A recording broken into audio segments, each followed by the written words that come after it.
Everyone welcome back to my channel. आज के इस वीडियो में मैं lesson 2 the power of determination explain करने जा रही हूँ। इस लेसन के राइटर बर्ट डबिन हैं। Lesson 2 the power of determination दृढ़ संकल्प की शक्ति, written by Burt Dubin. Word meanings बता रही हूँ मैं पहले। Pot bellied, तोंद। इनगल्फ, वस्तु को पूरी तरह से ढक लेना। फेंट माने धूमिल पड़ जाना।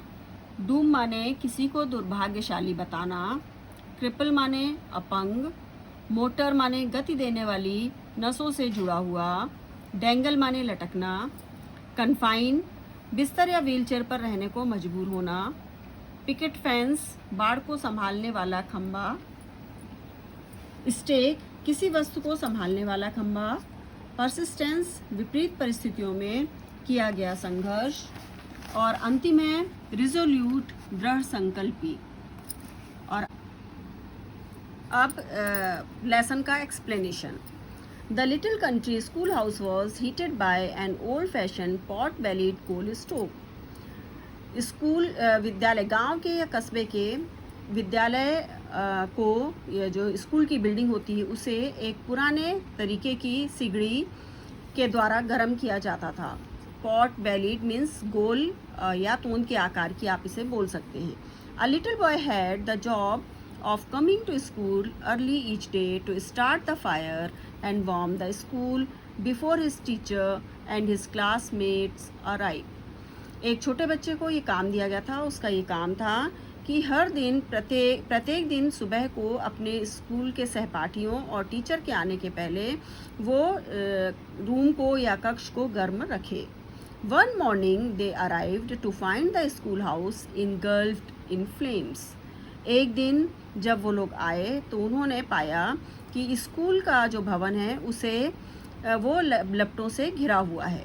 They dragged the unconscious little boy out of the flaming building more dead than alive। उन्होंने अचेतन बच्चे को जीवित से ज़्यादा मरा हुआ बड़ी मुश्किल से खींचकर बिल्डिंग से बाहर निकाला। He had major burns over the lower half of his body and was taken to the nearby county hospital। उसके निचले हिस्से में, कमर से नीचे के भाग में, नीचे का भाग बुरी तरह से झुलस गया था और ऐसी स्थिति में उसे कस्बे के हॉस्पिटल ले जाया गया। From his bed, the dreadfully burned, semi-conscious little boy faintly heard the doctor talking to his mother। अपने बिस्तर से बेहोशी की हालत में उस छोटे से लड़के ने बहुत मुश्किल से अपनी माँ को डॉक्टर से बात करते हुए सुना। The doctor told his mother that her son would surely die. Doctor उसकी माँ से कह रहा था कि उसका बेटा निश्चित ही मर जाएगा। Which was for the best, जो कि सही भी होगा, ठीक भी होगा। Really for the terrible fire had devastated the lower half of his body. क्योंकि वास्तव में उसके शरीर का जो नीचे का हिस्सा है उसे आग ने बुरी तरह से जला दिया है, बुरी तरह से नष्ट कर दिया है। But the brave boy didn't want to die. लेकिन वो बहादुर बच्चा मरना नहीं चाहता था। He made up his mind that he would survive. उसने फिर से अपना दिमाग बनाया और दिमाग में ये चीज़ लाई कि उसे जीना है किसी भी तरह, somehow. To the amazement of the physician, और डॉक्टर्स के आश्चर्य का ठिकाना नहीं रहा, ही डिड सर्वाइव, वो बच्चा जी गया। When the mortal danger was past, जबकि खतरनाक स्थिति जो थी वो जब गुजर गई, he again heard the doctor and his mother speaking quietly. फिर उसने अपनी माँ को और डॉक्टर को बहुत शांति से, बहुत धीमी से आवाज़ में कुछ कहते हुए, बात करते हुए सुना। The mother was told that since the fire had destroyed so much flesh in the lower part of his body, it would have been better if he had died। फिर से यही बात उसे सुनाई पड़ी कि चूंकि उसके नीचे का शरीर का हिस्सा आग से बुरी तरह से जल गया है, इसलिए अच्छा होता कि वो मर जाता। Since he was doomed to be a lifetime cripple with no use at all of his lower limbs. क्योंकि अब जिंदगी भर वो एक अपंग की तरह, क्रिपल मीन्स रेंग कर चलने वाले व्यक्ति की तरह, कीड़े की तरह वो हो जाएगा, क्योंकि उसका नीचे का हिस्सा जो है वो बिल्कुल काम नहीं करेगा। एकदम लटका रहेगा बिना सेंस के। Once more the brave boy made up his mind, फिर से उस बच्चे ने अपना दिमाग बनाया। ही वुड, बहादुर बच्चे ने अपना दिमाग बनाया, he would not be a cripple, कि वो एक क्रिपल मीन्स रेंग कर चलने वाले कीड़े जैसा नहीं होगा, घिसटेगा नहीं। ही वुड वॉक, वो चलेगा।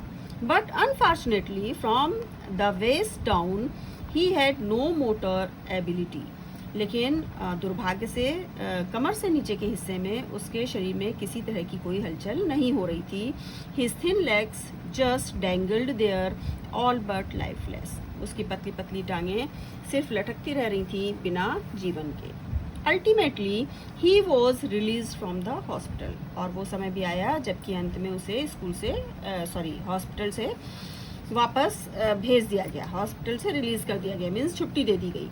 Every day his mother would massage his little legs, हर रोज उसकी माँ उसके छोटे छोटे पैरों की मालिश किया करती। But there was no feeling, लेकिन फिर भी उसमें कोई आभास नहीं हुआ। नो कंट्रोल, नथिंग, ना ही उसमें किसी तरह का कोई कंट्रोल हो पा रहा था और कुछ भी नहीं महसूस कर पा रहा था वो बच्चा।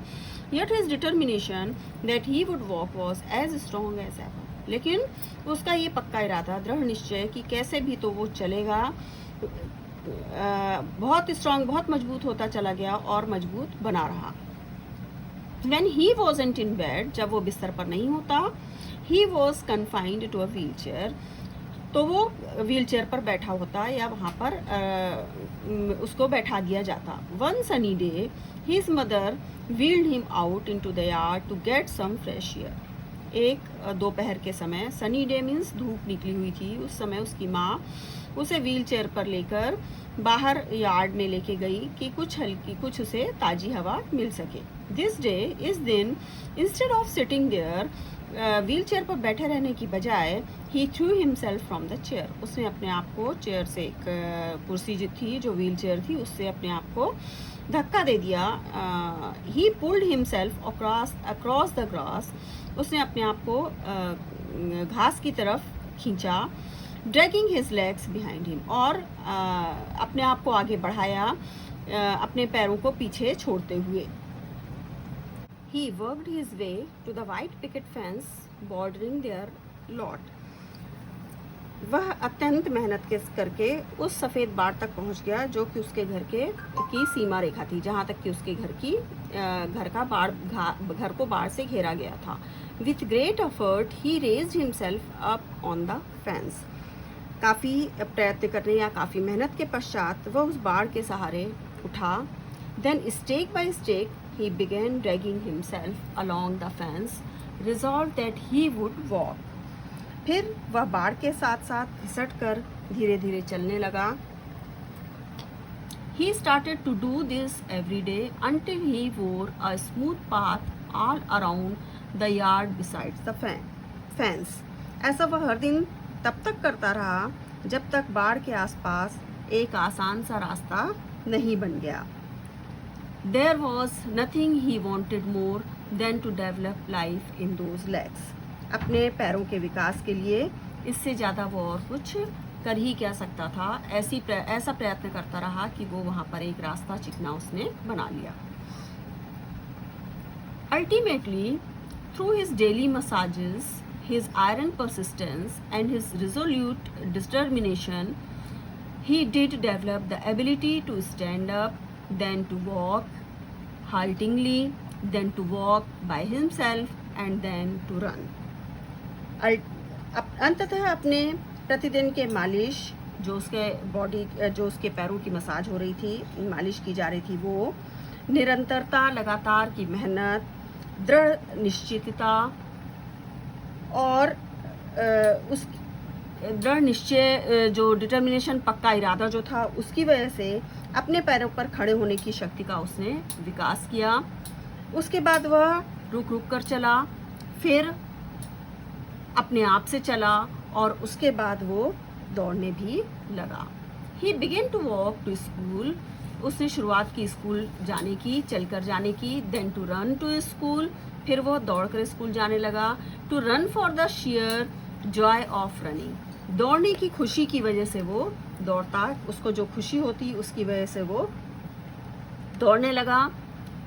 Letter in college he made the track team, और उसके बाद में उसने कॉलेज में एक ट्रैक टीम बनाई। Still later in Madison Square Garden, इसके बाद मेडिसन स्क्वायर गार्डन में this young man who was not expected to survive, यह जवान व्यक्ति जिसने सोचा भी नहीं था कि वो आगे बढ़ पाएगा, जी पाएगा, who would surely never walk, जो निश्चित ही कभी चल नहीं पाता, who could never hope to run, जो सोच भी नहीं सकता था कि चलेगा, दिस डिटरमाइंड यंग मैन, यह दृढ़ निश्चयी जवान व्यक्ति, डॉक्टर ग्लेन कनिंघम, ये थे, इनका नाम था doctor Glenn Cunningham, rain the words faster mile, और ये दौड़े, इन्होंने दृढ़ निश्चयी ये व्यक्ति जो थे, ये सबसे तेज धावक वर्ड के बाद में बने, जिनका नाम था डॉक्टर ग्लेन कनिंघम। इस लेसन को बर्ट डबिन ने लिखा है। इस लेसन में से निश्चित ही कोई ना कोई पैसेज बनकर बोर्ड एग्ज़ाम में आता है 10th क्लास के, इसलिए सारे बच्चों को इसके राइटर का नाम और इसमें डॉक्टर ग्लेन कनिंघम का नाम जरूर पूछा जाता है कि कौन थे, इनका लोअर पार्ट जला था, कैसे जला था भी पूछा जाता है। तो ये रोड एक्सीडेंट में कुछ नहीं हुआ था, इनके स्कूल की बिल्डिंग की वजह से हुआ था। बच्चे हमेशा गलत इसका आंसर देते हैं, इसलिए इसे बहुत ध्यान से पढ़ें, बहुत ध्यान से सुने और इसकी प्रिपरेशन बहुत अच्छे से करें। Thanks for watching.